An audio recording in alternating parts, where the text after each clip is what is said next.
Our second speaker is Chenxi. Chenxi is currently first year PhD student at Brown in the Department of Chemical and Environmental Engineering. She completed her Bachelor of Science in Chemical Engineering and the Bachelor of Arts in Economics at Lafayette College. Prior to joining Brown, Chenxi pursued master's degrees in Chemical and Biomolecular Engineering at University of Pennsylvania under the guidance of Professor Lulu, and she will be talking to us about the literary review on ChatGPT in science. So Chenxi, you can you want to start. Thank you, Zongren, for the introduction. Good afternoon, everyone, and thank you for joining us today. Our focus for this presentation is a review of various papers written about ChatGPT. So there are many papers on ChatGPT that are centered around evaluating its capability and potential application. However, there are many papers that are not just talking about there are many papers that are not just talking about what ChatGPT can do. They are also investigating how it can be extended or modified to fulfill certain requirements. Especially in scientific field. Today's review is a little bit more specialized. We are particularly interested in study that suggests novel framework or implement extension to ChatGPT. We will discuss how ChatGPT is making changes in 4 key scientific fields: medical and health, machine learning, engineering, and geophysics. So there is a very popular framework for using ChatGPT in the scientific field. This is known as the Iterated channel sort process. This approach mimics human-like problem-solving behavior. The idea is to implement many external tools to assist ChatGPT. ChatGPT is then asked to solve the problem step by step using this tool. And I will introduce 5 papers that utilize this framework. The first one is the Chenxi.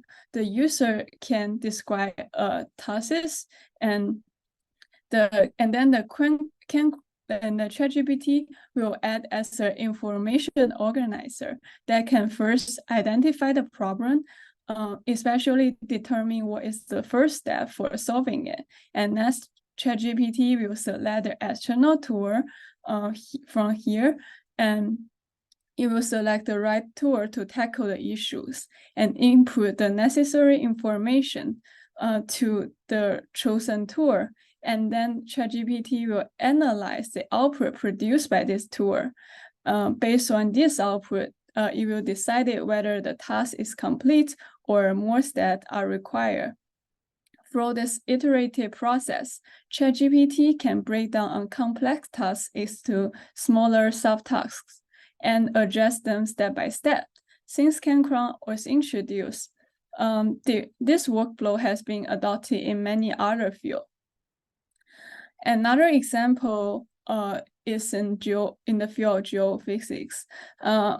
This is also using the iterated channel sort processes, and Geo GPT aims to obtain natural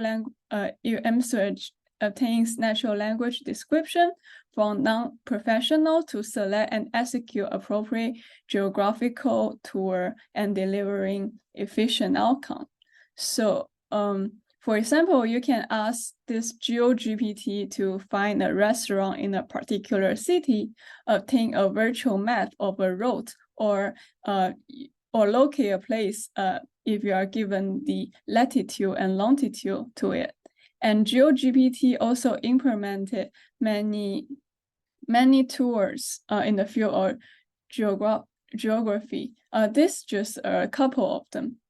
And Geo GPT also can also help users to find hotels that are close to supermarkets and stations. So here is an example. For example, the user wants to find a hotel that is 500 meters from subway and 800 meters from supermarket. And the Geo GPT will first load the data of the hotel and load the data of subway, and the next circle load the data of supermarket. And in this buffer tour, it will return all the area within 500 meters of the subway station. And in next circle, it will return all the area within 800 meters around the supermarket. And then there is another tour called Intercept, can find the region that both satisfy this criteria and this criteria. And the final, and then the next step is to find the hotel that that satisfy the criteria in the previous circle. So they will use this click tour to find the hotel that satisfy the requirement of the given by the user. Chenxi, this is not geophysics. This is like more geographic. Yeah. This is not the geophysics at all. Yeah, Nothing maybe to do this with example. geophysics. Yeah, maybe this example is not very representative, but they can also locate like a location if you are given the latitude and longitude. This is more like geography, not geophysics. Okay. Okay, I will fix that. Can they locate the earthquake origin or something? You know, it has to be more like. I don't think that's geophysics for sure. Geographic maybe. Okay. And the next one, maybe this one is more geophysics. This is also following the same chain of thought framework. The author aimed to build an engine or a calculator work for geotechnology engineering, and then it will speed up the design in this field. And for example, you can for example, let's say a user want to calculate the maximum load on the claim layer of the Tower of Pisa.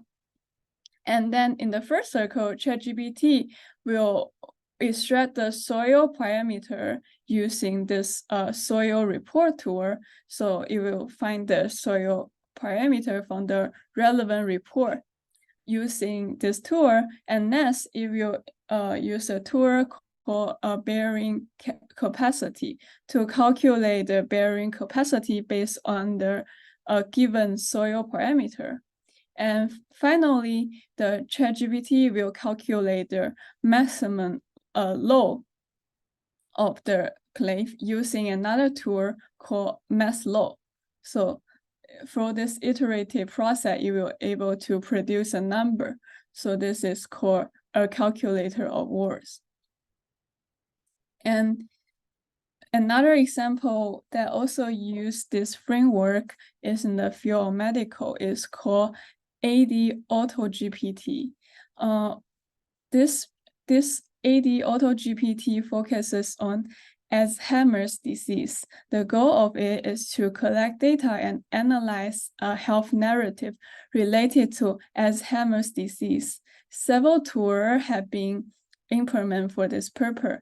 The first one is called Serve and Save News. And this one uses Google API to search for the latest news on the reputable website and save the URLs to local devices. And the second tool is called Summarize News. And this will employ GPT-4 to condense the main content of a news article. And the final tool is called Visualize tool. So it will create a visual representation of the collected data. Essentially, it will generate plots that visualize the news. In this case, they use in this paper, they implement the unsupervised learning algorithm known as LDA for analysis. So by the LDA, the AdAuto GPT can highlight topics that are the subject of active debate in the field of Alzheimer's disease. And there is another example in the medical field, is called Geo GPT. It is designed to answer questions of biomedical science, and genomics. And then the model is also employ this framework, and Geo GPT is told that you have two API that you can use. One is called Blaze, one is called AutoML, and they are and these two API they are distinctive, but they have complementary role. The Blaze specialize in comparing an output of sequence against database to find similarity, often used in tasks like gene identification. And on the other hand, the UTOS offers a broader range of functionality, like in not only finding the sequence data, but also a wide range of biological data. And it is ideal for data retrieval and database search. So in this Geo GPT, to help the model navigate these APIs, for example, for demonstration are fed into the GPT as the initial prompt. And this scenario serves as a teaching guideline to inform Geo GPT on which API they should call based on the particular question being asked. When a query is coming, the prompt direct the model to break down the question into a smaller, more manageable sub-question, and then address them sequentially. Based on this structural guideline and illustrated example, Geo GPT can generate pretty accurate response. So beside the chain of four framework, researchers have proposed various other methods to equip ChatGPT with more domain-specific knowledge. These alternative approaches aim to enhance the model understanding of specialized fields. Beside the previous discussed framework, other framework will include like integrating databases using novel algorithm to select relevant information, or adding layers of expert review background knowledge. And in the following slide, I will go over paper in different fields to illustrate how this method seeks to make ChatGPT more adept at providing insightful and accurate response in a specific field. So there are two papers in the medical field aimed at design GPT model for drug synergy prediction. So the goal of these two papers are pretty similar, so I put them together. One is called Synergy GPT, the other is called Cancer GPT. They have similar objective. They approach information differently. They process information differently, sorry. In the complex disease such as like cancer and HIV, patients often require multiple drugs for the treatment. However, due to the genetic variation, maybe one drug combination will work for some patients, but not for the others. Therefore, it is crucial to predict how the drug will interact with each other and also with individual genes. So combination therapy is particularly important in these cases. The goal of both Synergy GPT and Cancer GPT is to identify the effect of drug synergy for combination therapy. They utilize information from both the drug and cell line. So let's first take a look at this Synergy GPT first. So in the Synergy GPT, they have a lot of those kind of information cards. So in each information card, we will contain the name of two drugs. So in this example, it's drug 1, drug 2, and the cell line. Cell line represent the genetic information. So the card will also indicate a truth or false here, like is whether the drug combination is effective for a particular cell line or not. For instance, if the card says true, it means the combination of these two drugs is more effective than using either drug alone on the cell line. If we say false, it means the combination therapy is less effective. So here is an example. If we want to know how this yellow drug react with the green drug on this blue cell line, the Chenxi GPT they have an algorithm to find cars that are related to this car. So for example, this is a 5 car it finds. For example, it shares the same yellow drug here and yellow drug here, and all those cars share some useful information. They are related to this car somehow. So they have algorithm to select those cars. And then Chenxi GPT will select car containing relevant information, and this car are fed into the ChatGPT GPT model, which will try to identify the hidden relationship between the data and predict whether the yellow and the green drug combination will be synergic or not. So for the example 1 to example n here, those cars having been chosen, and then given those information, this Chenxi GPT will able to return a true or false for this combination. So Cancer GPT work in a similar way, but is more specialized for cancer therapy and focus especially on prediction on rare tissues. But they didn't use the same algorithm as the Chenxi GPT. So the way they process information is that they will have a very big table in this form. It have drug 1, drug 2, a cell line, but they add these 3 columns. The one is what is these tissues, what's the target tissues, and the drug sensitivity. The drug 1 sensitivity on this cell line, and the drug 2 sensitivity on this cell line.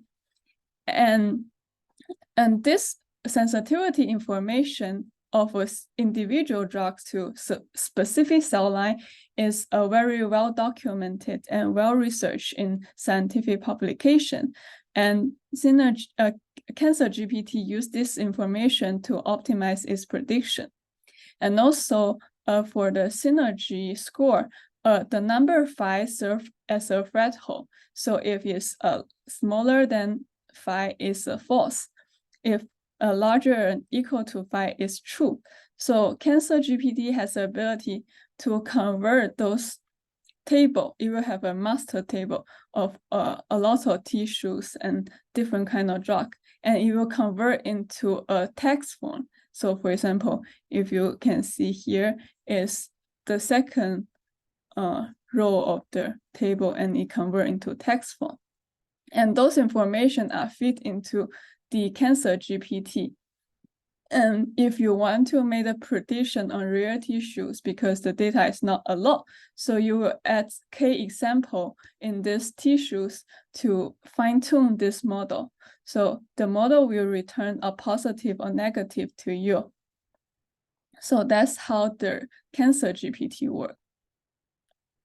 Hey, Chenxi, this is Adar from Brown. I have a question like regarding all of the models actually, if you know. So some of them use GPT-4, some of them 3.5, some of them 2 and 3. And I assume this is because of fine-tuning, right? So 3.5 started rolling out fine-tuning like a week ago, maybe. So I assume like in Cancer GPT, they're using 2 and 3 because they can fine-tune them. So do you know, like for all of the models that you showed previously and like the next models that you will show, like, can you mention like which of them have been fine-tuned and which of them are just plain prompts that have been pushed to a model? Yeah, so I think the Cancer GPT is fine-tuned because only when you make prediction on rare tissues. So if you are on those tissues, you already have this master table. They also try to test different K, like if you add more example, how does it affect the prediction or something like that? Yeah, right. Like the other ones, like the Geo and ChemCrow, like they are just using ChatGPT. They're not fine-tuning anything.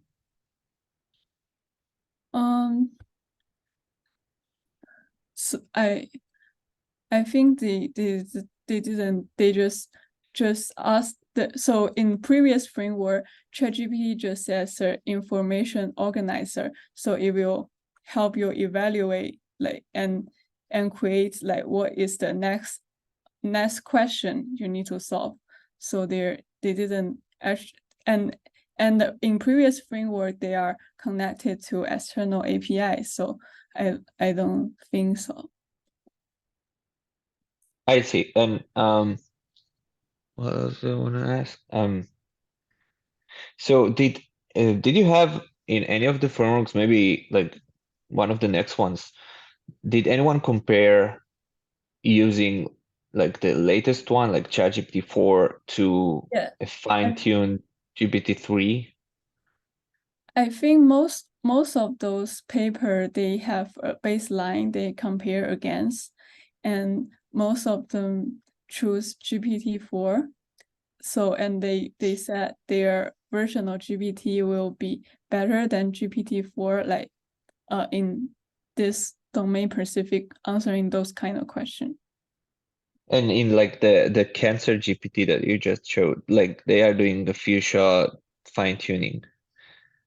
Do Yeah. they know if it's better than just using GPT-4 and Yeah, so this fine-tuning is very critical for prediction on rare tissues because you don't have a lot of data on those tissues, and they try different K ranging from a couple to 100 or something, and if I remember correctly, actually need the number of K to be a bit high to reach accuracy, a good accuracy. and like they show results of like GPT-4 failing to do that, and only when they fine-tune with a few shots they succeed? I think they have a master table of how does the number of Ks affect the accuracy. Or if you're interested, you can look at this paper. Yeah, no, I get it. Like the number of shots is important, but it's the same GPT-3, right? Yeah. So I'm asking like if you if they compared it to a non-fine-tuned GPT-4, for example. Oh, I don't remember on the top of my head. Okay. I think most of so in order for them to claim that their GPT is useful, they have all of them should already compare against some baseline, but I didn't include this in my slides. Okay. Yeah. Cool. Thanks. So the next one is called Pharmacy GPT. This is to generate patient cluster and formulates medication plans and focus patient's outcome. So the way it do it is that it have the health data from 5,000 adult patients who used to stay in the intensive health care at the University of North Carolina Hospital. And they look at the ICU stay between 2015 to 2020. The data cover things like patients like age, sex, or reason why they are in ICU and medication they receive and how well they do afterward, like their survival rate and the length of stay, something like that. And this information are put into GPT-3, and GPT-3 convert the patient information into an embedding vector of this size, and they have and then this vector capture the essential of each patient's medical condition in a way that computer can understand. And the next step is that they use this vector to group patients together based on their similarity. So this is called, they use this hierarchical clustering algorithm. So different patients are grouped into different small groups. And then the goal was to make it easier for the doctor to make decision by looking at this cluster of similar patients. For example, if a treatment work well in one of these patients, you will highly likely to work well in this group. So based on the group, the GPT will create a medication plans and evaluate APA-CHE score, and also this scores means like it's a measure of the disease severity based on the current age and health condition. And also the GPT will predict the mortality as well. So that's what the pharmacy GPT is doing. The next one is called CheckDrug. CheckDrug aims to give useful tips for drug editing, but compared to Chenxi, it focus more on the high-level property, such as solubility, permeability, instead of the very exact structure replacement. So the author of this paper implements 3 functions. One is called PPDS, one is REDF, the other is the conversation modulus. So the PPDS is that it takes the user input and reshape it in a format that the language model can understand. And so, for example, it will change the chemical structure into something like that. And the REDF modular help to put similar example from the database to guide the answer. And it will also check if the answer is correct based on their existing knowledge.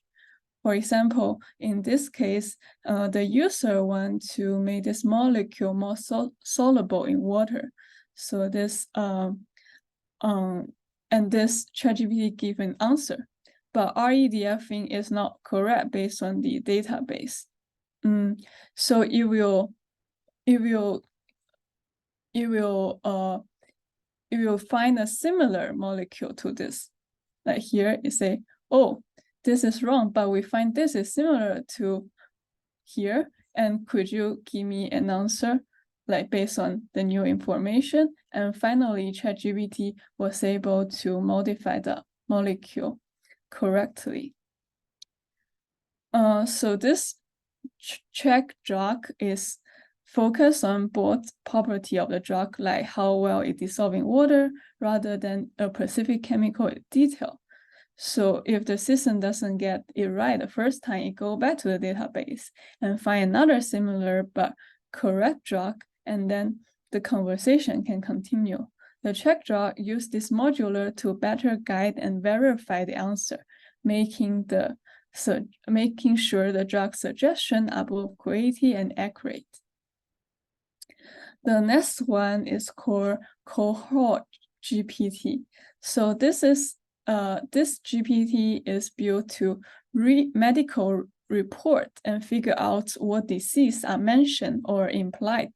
So if a medical report said that everything is normal, then GPT should organize this medical report into the normal no disease category. But if the report mentions a specific condition, then the program would classify the report under to any of those categories. The idea is to automatically sort medical report into different disease categories based on their content. So one interesting feature about this Cohort GPT is that it has a knowledge graph as shown here. This knowledge graph is very important for the GPT to understand the relationship between the disease, organ, and different tissues. So imagine each disease is a node on the graph. So the organs and tissue are also nodes on the graph. The line connection to show how they are related, and then when multiple diseases are connected to the same tissues or organ, they form a group. The study introduced there are many ways to teach large language model to understand those kind of knowledge graph. There are 3 ways they introduce is KG as tree, KG as relationship, and KG as rules. And they try all of this way. And then they find out the KG as rule are the one who they actually implement in their Cohort GPT because they find it's more efficient. The KG as tree is that you consider this as a tree, like the branches and the leaf. And the KG as relationship is like you're focusing in breaking down the knowledge graph into a set of relationship that can explain how this disease are related to one organ or another disease. So it will focus on relationship. However, the KG as a rule, it is a knowledge graph will be transformed into a series of executable rules. So here is the example. So this graph has been translated into 9 rules, and those rules will be given to ChatGPT, so they will know what to do, like which medical record should go under which category. The goal of all this method is to help the language model to understand complex medical information in a structural way.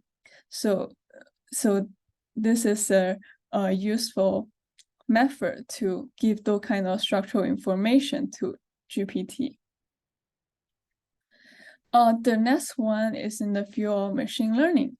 The objective of AutoML GPT is to build a language model that can pre-process data, recommend model architecture, and conduct hyperparameter tuning.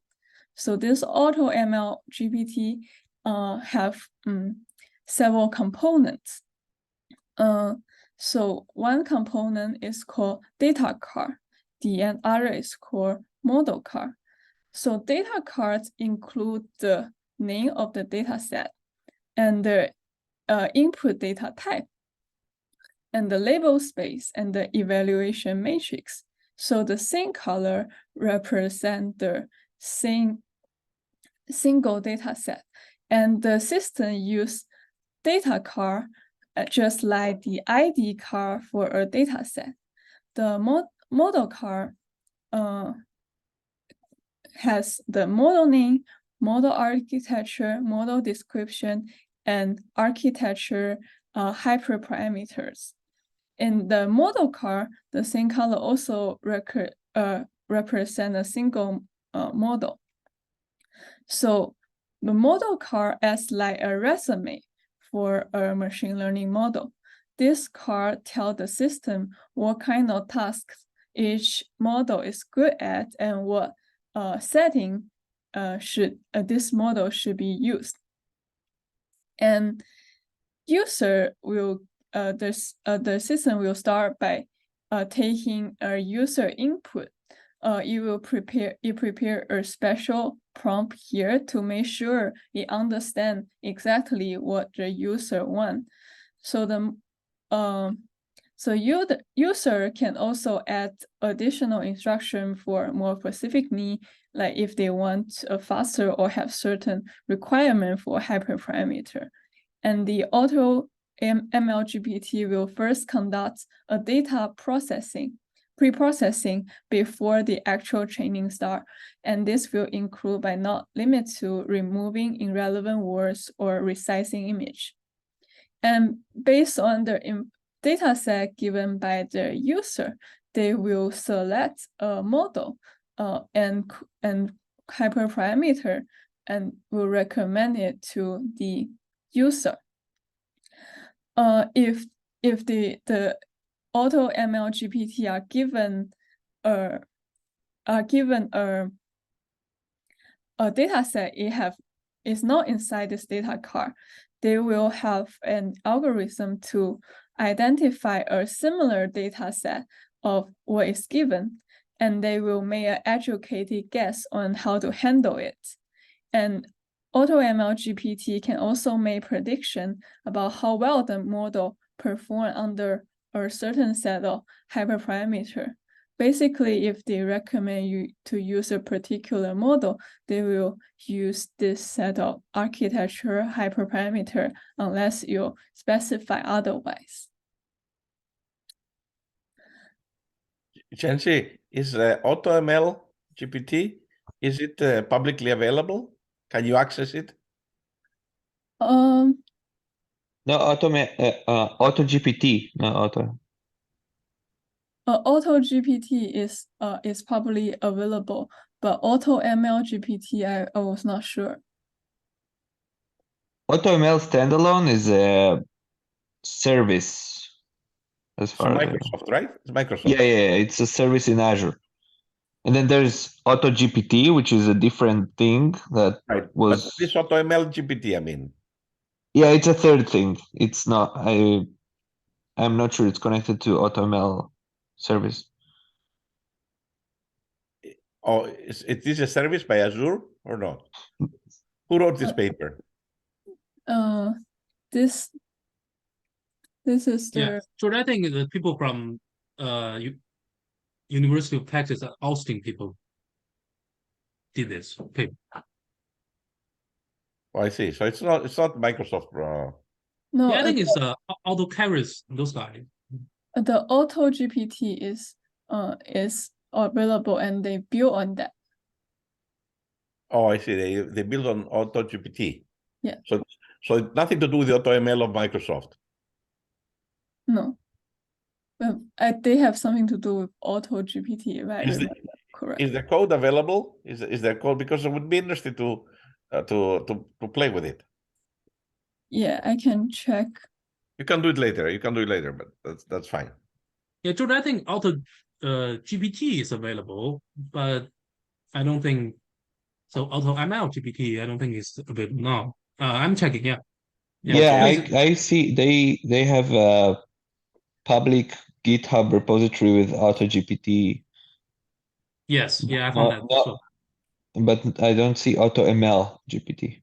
Okay. neither. Okay. All right. Keep going, Chenxi. Thank you. Sorry, this is a big car. The other one is called GPT for Service Engineering. So the objective of this GPT is for things in service engineering is to create robust index for data sets in this field, so it can answer a question. And so the model can. So actually, this whole paper is using this lemma index library. So the model can quickly answer some question like this in the service engineering field.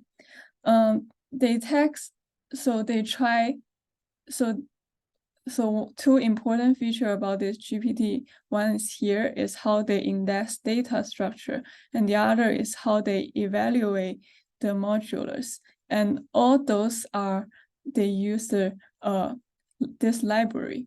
And for the index data structure, they try two different ways. One is called vector store index. The other is called tree store index. The vector store index is designed to store nodes along their corresponding embedding in the vector space.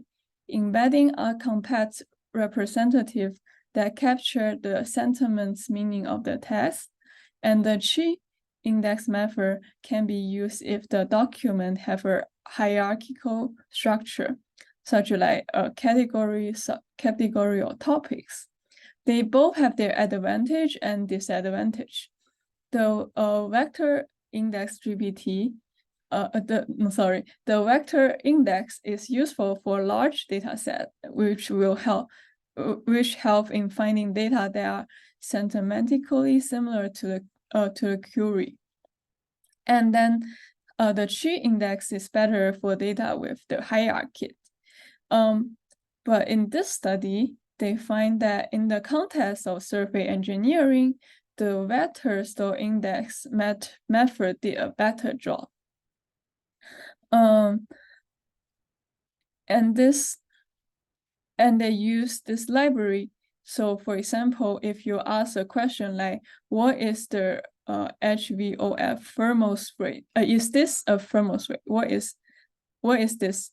And you want to ask, and you will go to the database, and the database index in two different ways. For example, if we index in vector store index, you will find three sources that might potentially relevant to this question. Source 1, 2, 3. And what evaluation module is doing is that it will ask GPT-3 to evaluate whether this information is sufficient to answer this question. So if it does not, it will return a no. If it does, it will return a yes. So if you look at this source, it says that this is a thermos rate, blah, blah, blah. So this source is the only source that can answer this question. So the evaluation module return a yes here. This is how this GPT works. The next one is called GPT for robotics. The traditional way of getting robots to do tasks is complicated. Usually an expert had to write a specific code and constantly modifying them to make sure the robot is doing things right. This is very slow, costly, and inefficient. In this paper, they propose some design principle. So they didn't actually modify ChatGPT, but they proposed some design principle about how to use ChatGPT in robotics. Basically, it discuss how to prompt ChatGPT even if the user is not a robot. It's not an expert. It's not an expert. The user can tell the robot what to do in some like natural language. The key is to use ChatGPT so it can turn the user instruction into code that robot can follow. This will definitely save time and money and open up the world of robotics to more people. Their design principle is defined as a high-level robot APIs or function library. So those library, they already have like local and object that's very broad function, like move the location, cook item, grab object, something like that. So we use and we tell GPT that those are the function we have, and we should use very descriptive name for this high-level API so that ChatGPT can reason about what this function is doing. In the second step, we will write a test prompt for GPT, which describe what you want the robot to do for you, and also tell them all the library you have and what kind of thing they're returning. And then ChatGPT will give you a code. If you are an expert, you can directly read the code and see if it's good or not. But if you are not, you can put the code into some simulator. So you can have a visualization of whether the robot is doing the thing you want or not. And then if not, you can tell the ChatGPT to fix something. So this is an iterative process. So here is an example. For example, you want the GPT to write a code for the robot to make you an omelet, and this is those are the items available, and this is a function he could use, and that's the result given by the ChatGPT, and it's pretty accurate. And this paper also find that it can ask ChatGPT to further optimize the result by telling him try to use this low-level function to construct more high-level behavior, and then solve the task using this high-level function. And then it gives you two functions. One is get ingredient, the other is heat pans. So actually, ChatGPT can write the code for robotics if you are given the right instruction. So besides the ChatGPT, there's many other large language models. So I will give two examples of other paper who use large language model but not ChatGPT. So one example is called Drug Check. It's a system that designed to answer questions about chemical compounds. It uses a mix of a graph neural network and a large language model. So here is how it works. So you're given a chemical structure like a 3D molecule, and then you ask questions about describe the mechanism of this drug. And then this plot will be sent into a pre-trained GNN, and the graph neural network will return a chemical structure in the format that the large language model can understand. This is an adapter bridge, the GNN and the language model, making sure they work well together. And the language model will use this information to answer your question. So both the GNN and the large language model are already trained, so they don't change. Only the adapter got fine-tuned to improve the system answer. In the end, the goal is to get as close as possible to the correct answer when you ask a drug check to answer question about a particular chemical compound. So there's a paper Drug Chat, and there's another paper called CheckDrug. Yeah, and yeah. they are both different papers, and nobody seems to mind.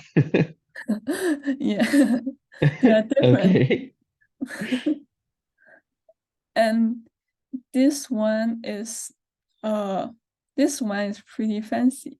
This one can act as a doctor to read your X-ray report as a medical profession. So this Radiology GPT is trained to look at the detail in the X-ray report and tell you what it likely mean, or similar to a doctor will interpret it.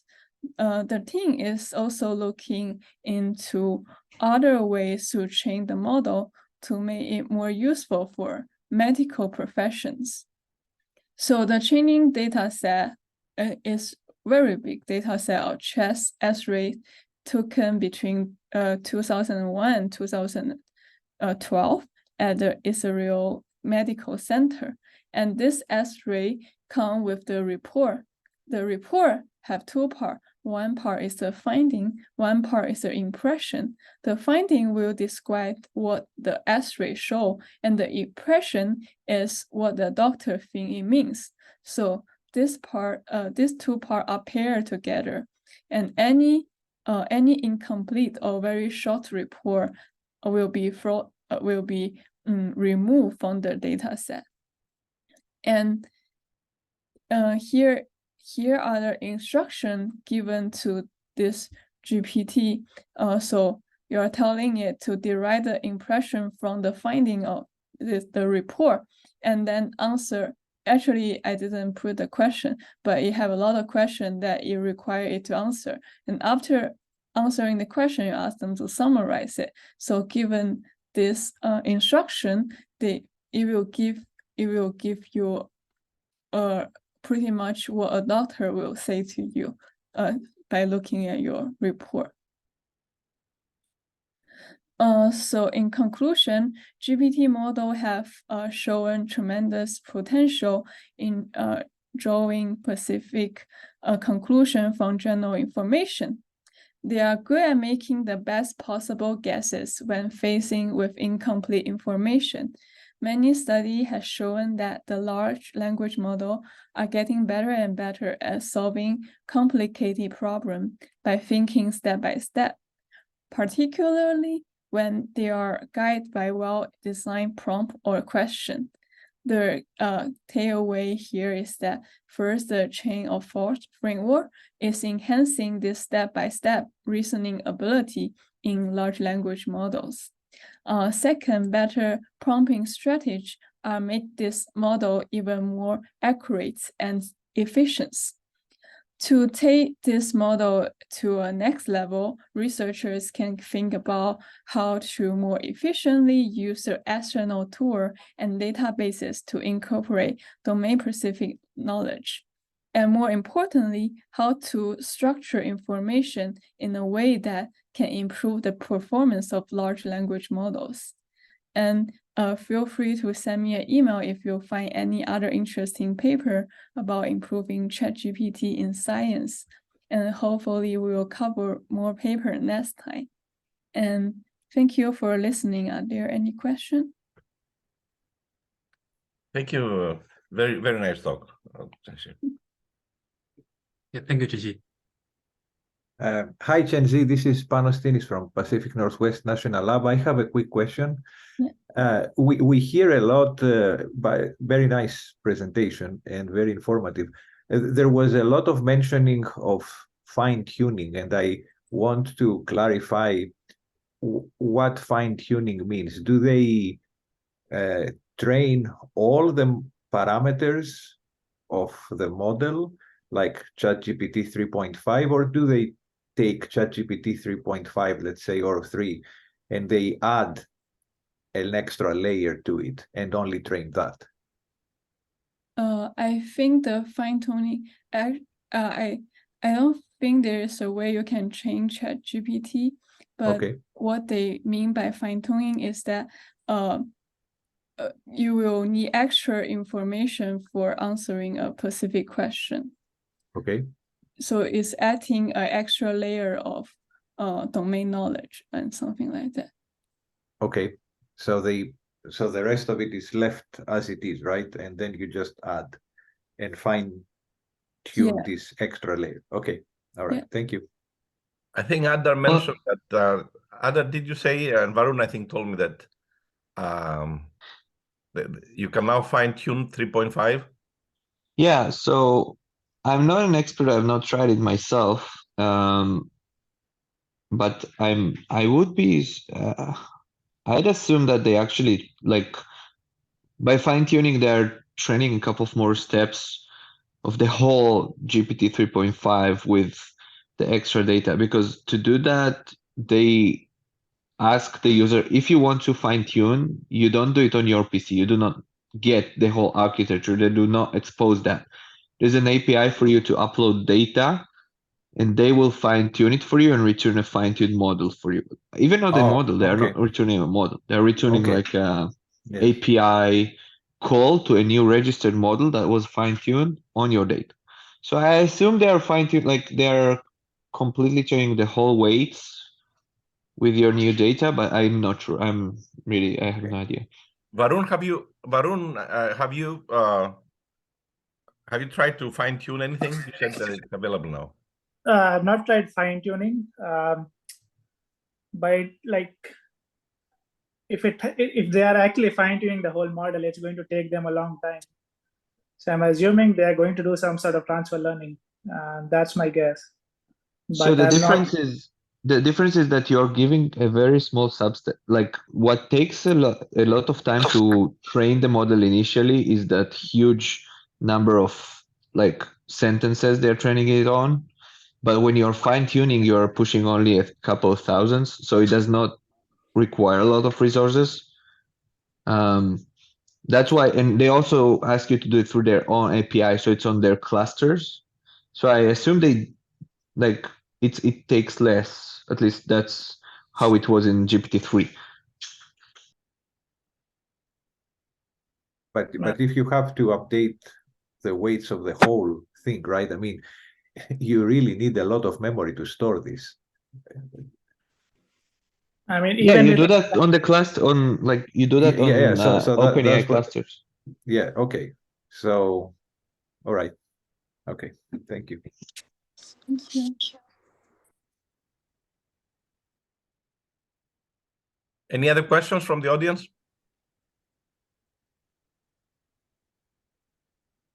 No. I have a Sure, question do- for Chenxi. Did you use ChatGPT to prepare your talk? A little bit. You did, right? Yeah, a little bit. Okay. Can you tell us where did you use ChatGPT to improve your talk? Yeah, the problem is that when I make a talk, usually I wouldn't have a script because I will say things like spontaneously. It will make sense to me and also to the audience. But this time it's too many paper. I'm afraid I lose some details and then it doesn't make sense. So I tried different way to use ChatGPT actually. First is like you can feed something like a slide like this. I say, oh, this is my slide. And could you write a script for me? And then it will generate a script for you. But actually it doesn't, sometimes it sound too casual. And I say, oh, can you be a little bit more formal? And then it will give me something like, it's hard to read.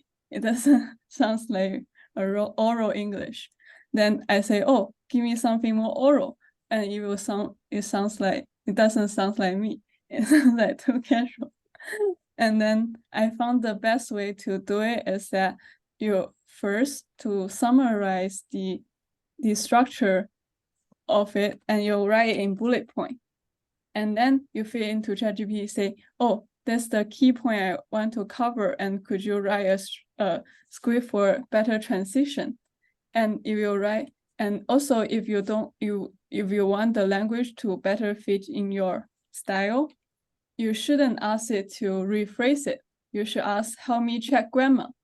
So it will help you check grammar, but still preserve your sentence structure. Something that's better for you. Yeah, that's one way that I use ChatGPT. And also, I will ask it some question about ChatGPT, but basically they couldn't answer the question. They will tell you they are trained in 2021 and this information is after that, so they wouldn't be able. I have a question for Alan or Vivek, if they're listening, because they use SciSpace to do a review article on pins. And I was wondering if we use SciSpace to do a review and write an article on this, like what Chenxi did. Will it do a similar job, better job? Can you give us a feeling of SciSpace? Hi George. So right now, how we are using SciSpace is we use Web of Science to filter out the papers, and then we have a set of prompts which we ask SciSpace. So we tell SciSpace that this is the URL of the paper, and then so there is a SciSpace add-on that we can use.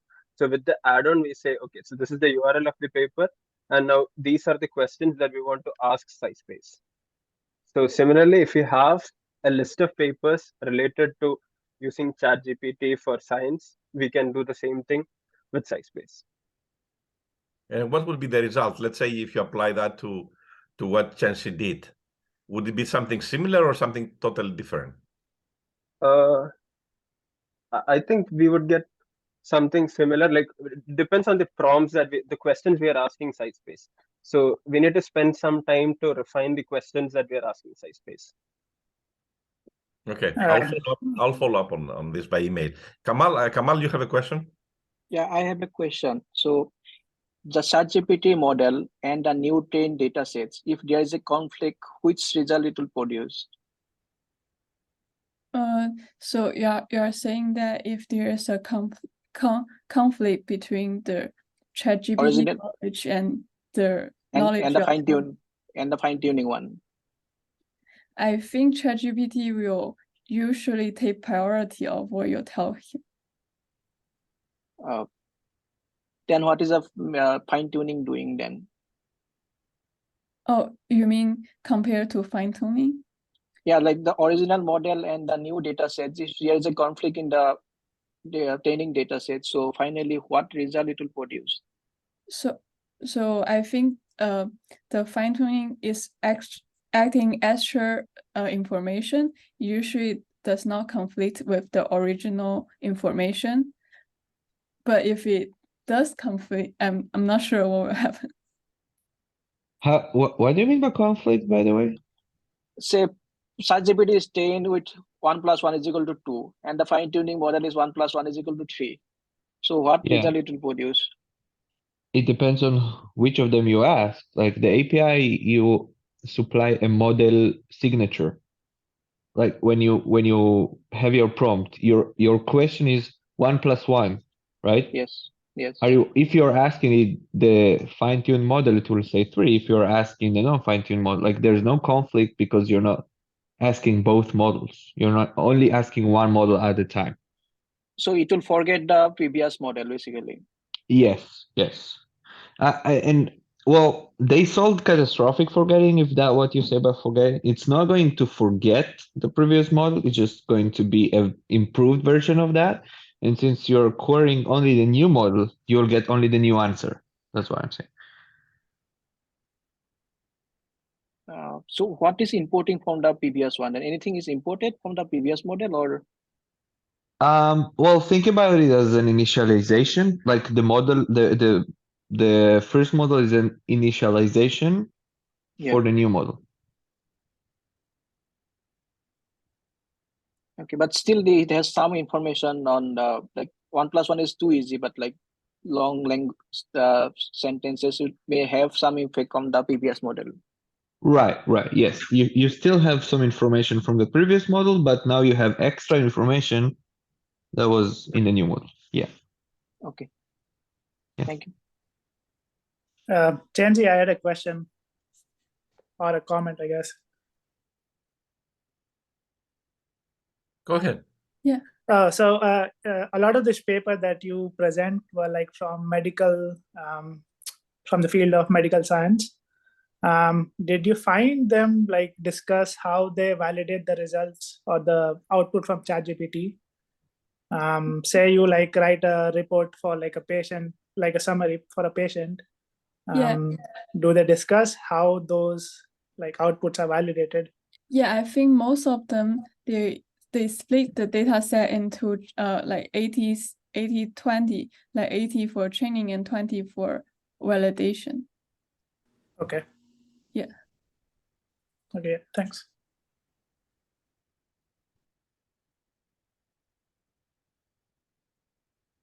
Any other question from the audience? Comments? No? All right. Thank you, Chenxi, for your presentation. I think it's a wonderful review. Thank you. And then comes to end to this week's Chrome seminar. Everyone has a good weekend. See you next week. Bye. Bye-bye. Bye.